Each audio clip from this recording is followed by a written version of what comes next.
Welcome back, guys, to episode 2 of our treatment series where we go all around Australia, visit all of our clients and friends and talk everything allied health and business. Today we are in Melbourne again, typical Melbourne. There's actually been a storm today, funnily enough, called the asthma storm. So it's absolutely ruined us, which is why we're undercover today. Hey! We've got the pleasure to visit one of our long-term clients. His name is Tom Tang, the owner of Inertia Osteopathy, and he's going to tell us everything about his come up, his early success, how he's been able to build his clinic from zero to full books in less than 2 years. He's going to tell us all about his journey and what his plans are moving forward into the new year and how he plans to scale his clinic. I know you guys are going to get a lot of value out of this one, so let's rip in.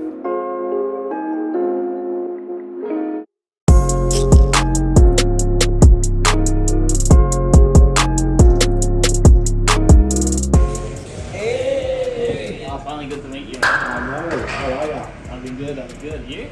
Very good. So this is the crib, huh? This is so we got the whole gym space around here. Couple and cup. Couple and cups. All right, let's go. Let's do it.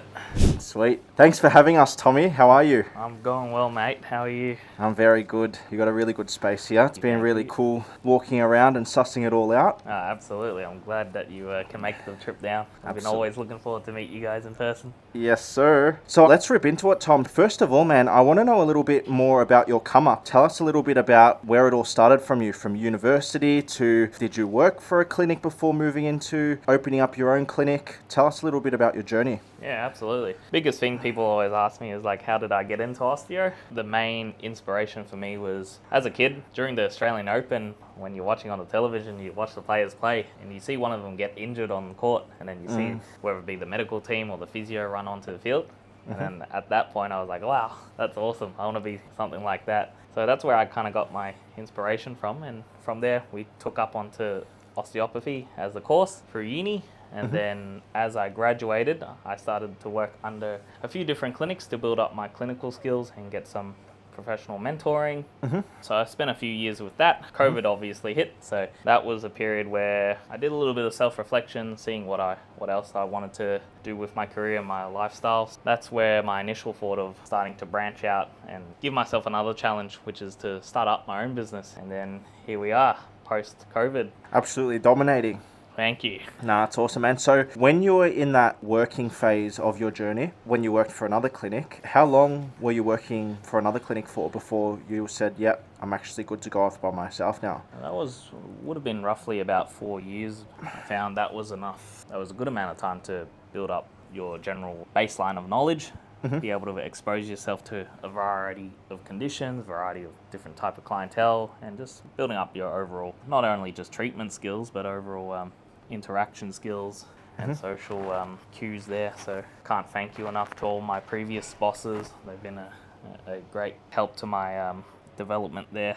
Unreal. So for clinicians that are still employed by a company, but they're thinking about moving towards opening up their own business, what are the main things that you think they need to check off their list before making that decision to move? First, most important thing would be being competent in your clinical skills. If you don't know how to tailor someone's treatment from A to B, or get them from what they've come to see you for to what their end goal is, then you won't be able to survive in this environment, because it's important that you can be able to deliver the results. So that's what we're all about here as well, which is getting you the results that you want.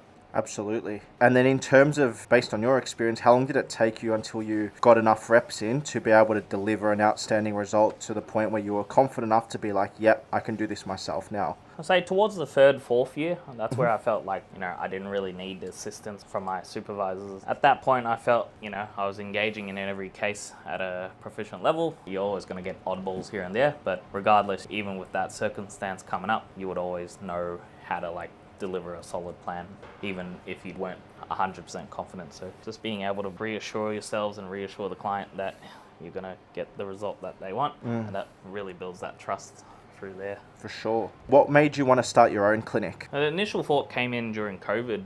Obviously with COVID, we had a little bit more extra time for ourselves. So I think that's where I did a lot more reflection on what else do I want to go from here. And it was kind of at the point where I was kind of just going through the motions, and I don't like being in that phase because that's where you get too stagnant. You're just not challenging yourself, you're not stimulating yourself. And so that's where I thought to try and build up my own clinic, throw myself into a bit of the deep end there and go from there. Even though I didn't really have, too much of a solid plan going forward, I just felt it was a good move for me to really challenge myself. Yep. And then how many patients do you recommend is the perfect number to have on your books or to have a relationship with before moving towards launching your own clinic? 30 to 40. I think that's a good amount where you can really challenge yourself, see a variety of different clients, different types of cases, as opposed to just being, just singling out one particular thing. So as long as you can cover yourself in all those aspects there, get a wide breadth of knowledge, then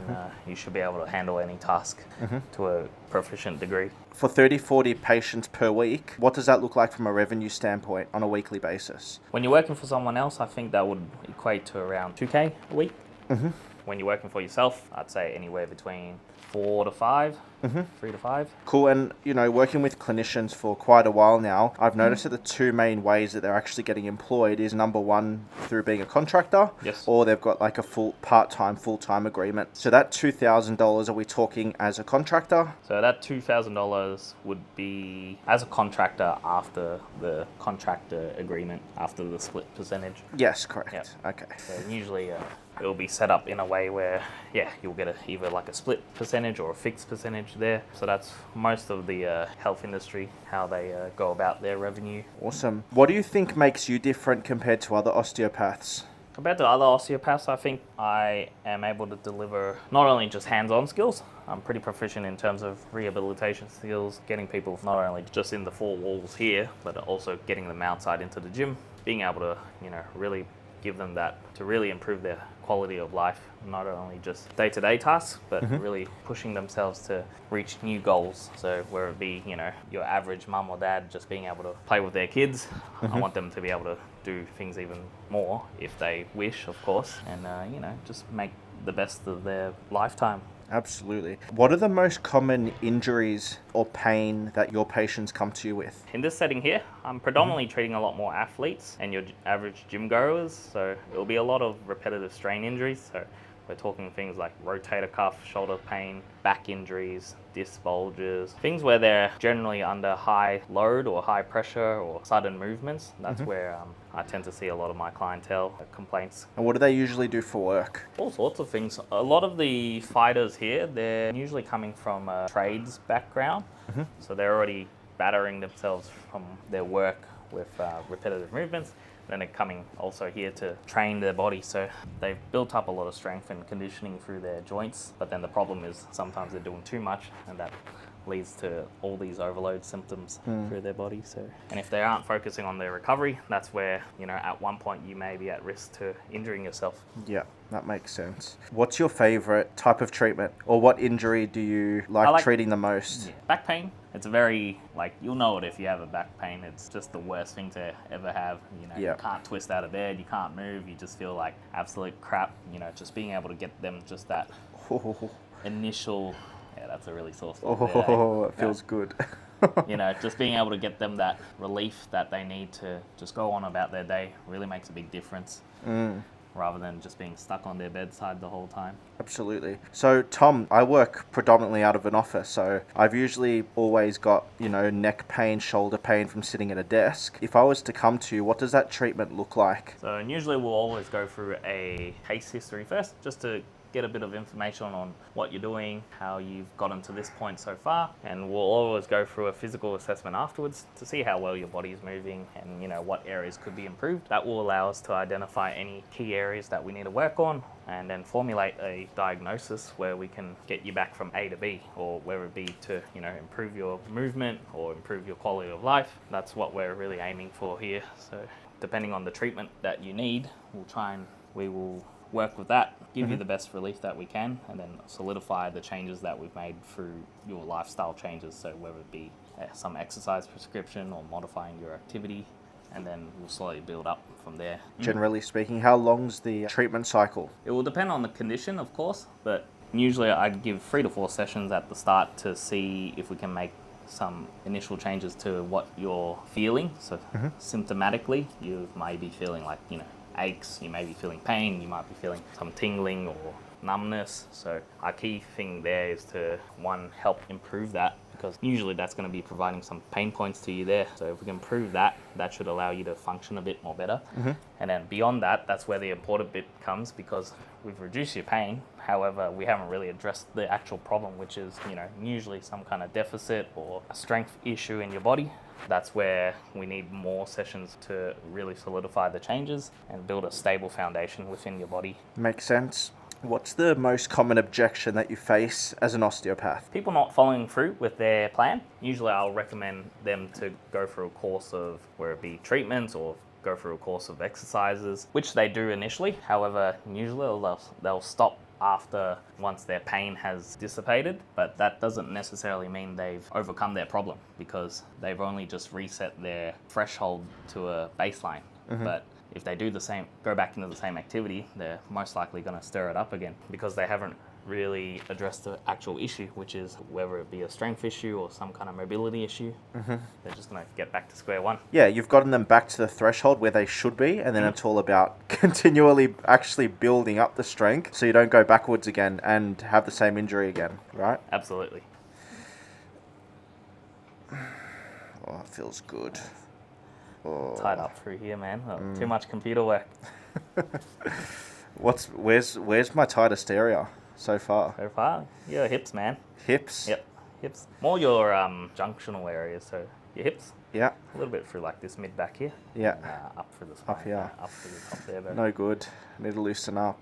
Oh. Feels good though. But overall, pretty solid, man. I don't really see any too major, nothing majorly damaged or anything in that sense. It's more just overall muscle fatigue, muscle tension. So Yeah. Loosen up through there. You're a little bit like flat through that lower back, but a bit of mobility work through there could help. Okay, so mobility for my lower back, hey? Yeah. Yeah, because I was looking back at the last video that we did, the rule-on one, and this part up looks pretty solid, but then here I noticed a bit of a dip. Yeah. And is that what you're referring to? 100%. Yeah. So you got a nice curve through here. Starts to still a bit of a curve there, but I reckon if we can get a little bit more curvy, then. And how's that achieved? Is that achieved more through like pelvic exercises? Yeah, usually some lumbo-pelvic control type of exercises, so like your pelvic tilts or cat-cows. That way your body and brain knows how to move those areas separately, as opposed to just moving the whole spine.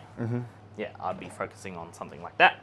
Awesome. Moving towards on the more business side of things, Tom, you've obviously scaled your clinic. Your books are very, very consistent. What's the biggest sales advice you'd give to other clinicians? So how do you position yourself with authority, recommend a treatment plan? That way you're actually converting people and actually bringing patients through your door. Biggest advice I'd give is show authority. If you don't trust in what you're delivering, then they're obviously not going to trust you. So you need to be confident to be able to know that what you're going to do is going to help them.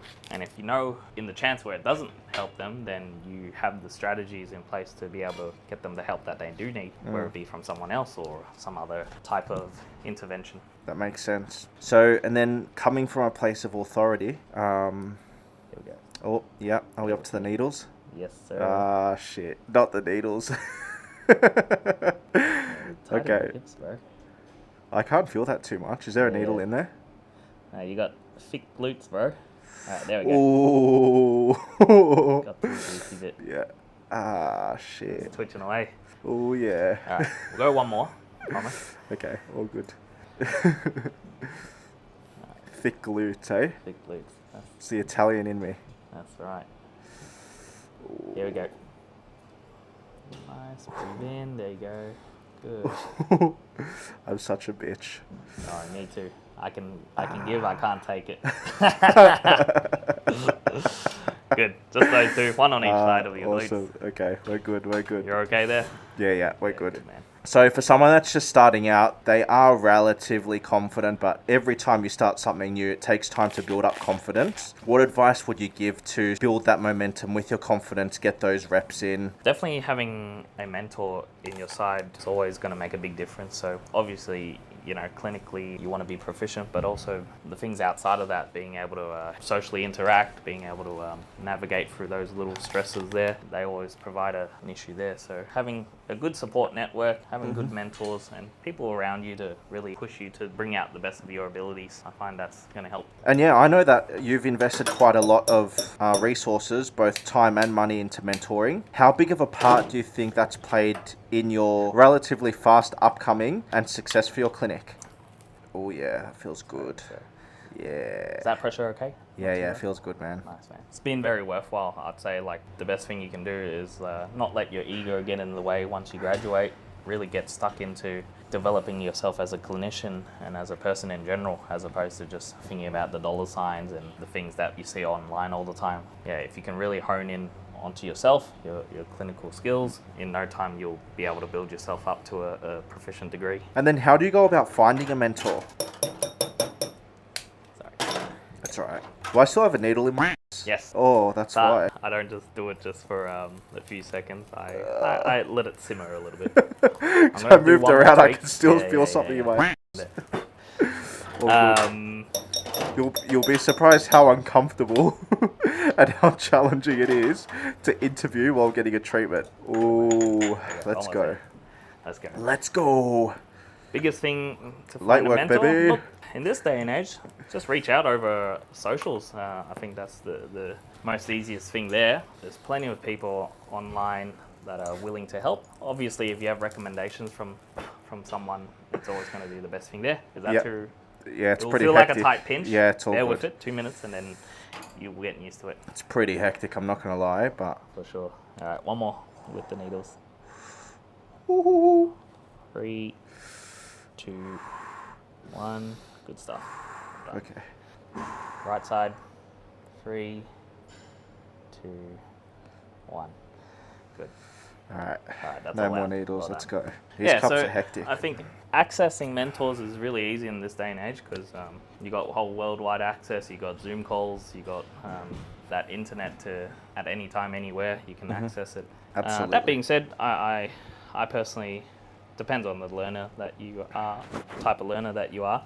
I really enjoyed face-to-face mentoring. So big shout out to Dr. Abs, Dr. Boaz, and Roland from the Combat Physio Guy. Those three have been very crucial in my development as a clinician and overall as a person. So can't thank them enough. Nice, man. Outside of organic marketing and paid advertising, the biggest way that I see clinicians actually being able to fill their books is by having a solid referral system. If you were to give some advice on how to be better at referrals or what works really well for you, what would that advice be? Get out there and network with the people that you want to work with, as opposed to just working with people just for the sake of it. Find a great GP, find a great podiatrist or whatever framework that you work with and really be able to access those good clinicians who are able to give you the best results for your clients, not just for the sake of filling up their pockets, but to be able to get the quickest and most proficient result possible for your clients. Yeah, it's really good. And then how would you go about approaching that relationship? I could see people making the mistake of coming from a place of taking before giving. That's probably not the best way to build a relationship with somebody. So it's a win-win sort of situation. So for somebody that's going to approach that bit of advice, how would they approach that initial interaction to get a good result? Reach out to them to say, you admire what they do. Shout them to a coffee or, go in there, provide like a professional development course or speech to them and really just, provide some value of what you can do for their clients or what you can do for them in general. Yep. And that way you can establish some kind of relationship there. Yep. As opposed to just, going straight up to them and saying, hey, can you teach me about XYZ or I'd like to link up with you. Yeah.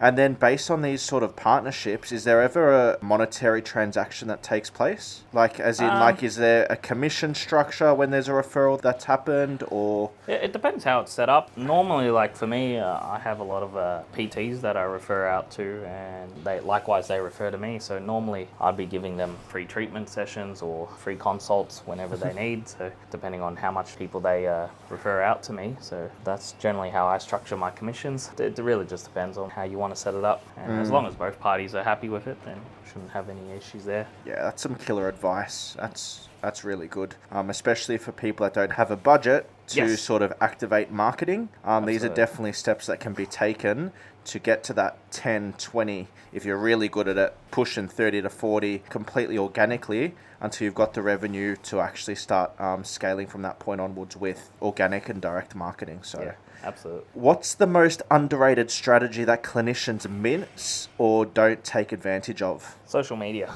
I think. We live in a time where we're all on our phones 24/7, so being able to, that's an easy access point that anyone can start off with. All you need is just your phone.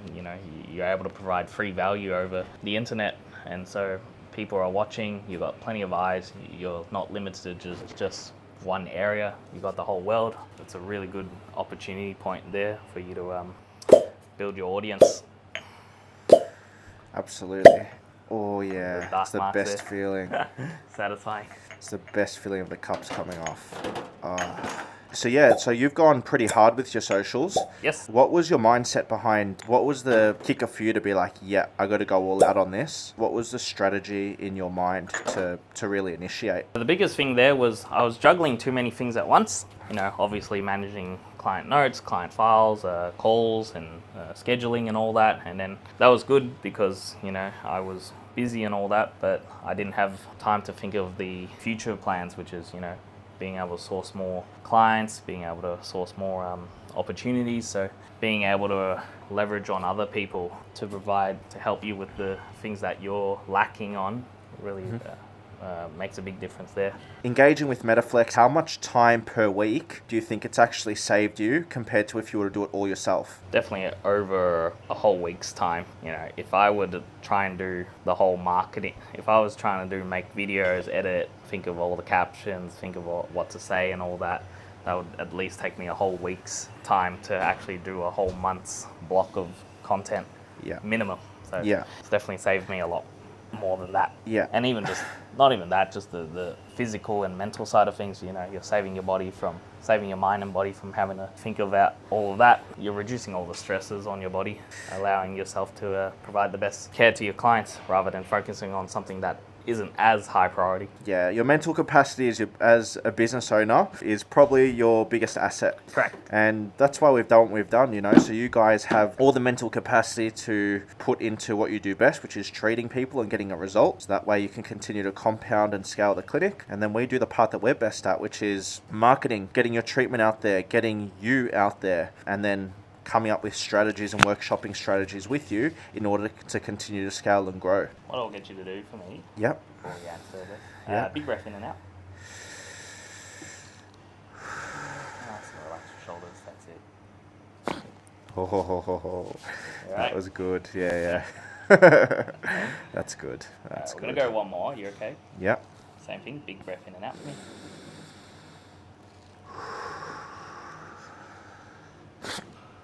Nice small one there. Nice.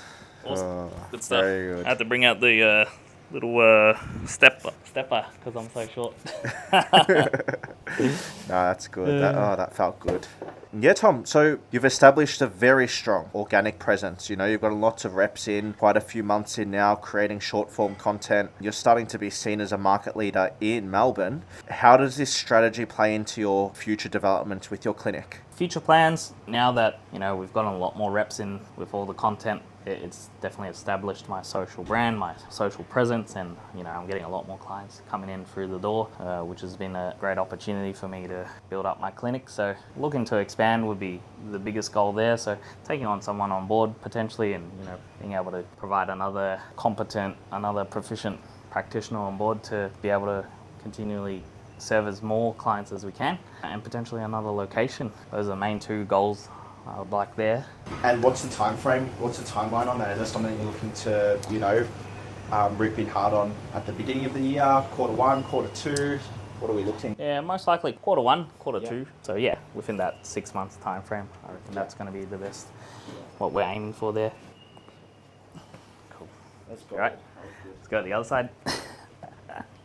About a week ago, so we're about 1 week running now. We've evolved from purely organic, and now we've implemented a paid ad strategy. you know, from what you've learned so far with paid ads, to the conversations that we've had and the strategy that we've discussed before you making the decision that you wanted to roll into paid ads, how do you see that playing a part in the scaling of your clinic? Yeah, biggest thing that paid ads is that I find will benefit me would be the predictability. So once we get a few more reps in terms of the ads, we'll be able to confidently predict how many people will be coming on board per month, and that way you got a bit of a more stable income coming through. And then you obviously know exactly how many patients you got coming in for the next absolutely employee or 100% contract that you bring on board. Absolutely. And then what we find, you know, with clinics that we've scaled to 1, 2, 3, 5, whether they've gone for the contract or employee route, it's literally just a copy and paste of the process. So what you're going to find is you're going to hire your first person, you're going to fill their books in X amount of months. The hardest part is just making sure that they're clinically competent and they're able to treat at the standard that you hold at your clinic, at your practice. And then it's a copy and paste from that point onwards, and you can take it to wherever you want. Definitely, absolutely. So looking forward to seeing how that all pans out, and you know, looking forward to being able to help as many people as we can. A fun question. What's the most memorable memory you've had working with Metaflx? The fortnightly calls. They're always a joy to come onto, and just being able to see, you know, how much we've achieved in that short time span. I always look forward to hearing that, seeing all the different creatives and new ideas that we come up with. It really provides an opportunity for us to both better ourselves in terms of me as a clinician and them as marketing and content creation. So that's been the most memorable thing for me. So I'm looking forward to continually working with you as always, and cooking up with more spicy ideas. Awesome. It's always a pleasure, man. From never have engaged, or before you engaged with Metaflx, you were rolling a bit of organic content. It wasn't completely new to you. Yes. But since having a team of professionals by your side and going all in, what's been the biggest lesson for you and the biggest takeaway from our journey so far? Biggest thing would be just the reduced stress and reduced thinking time. So always having something, like back then I'd always be like, I need a post, I should post, what should I post, what should I talk about? A lot of that was just eating up my time. Once that eats up my time, it also eats up my mental health. So being able to outsource that has been very beneficial to not only just my time, but also health-wise too. So I would highly recommend people to outsource things that are not as in control for them. That way you're able to still maintain the best quality of care that you can, which is, you know, servicing your clients. All right, guys, we are at the end of the episode. If you made it this far, I'm sure you got an immense amount of value out of this episode and related to the content. If you have any questions, feel free to contact us directly on our social media platforms. And if you would like to discover how Metaflx can help your business, click the link in the description of the video and select a date that fits your schedule best. Feel free to like and subscribe, and we'll see you on the next episode.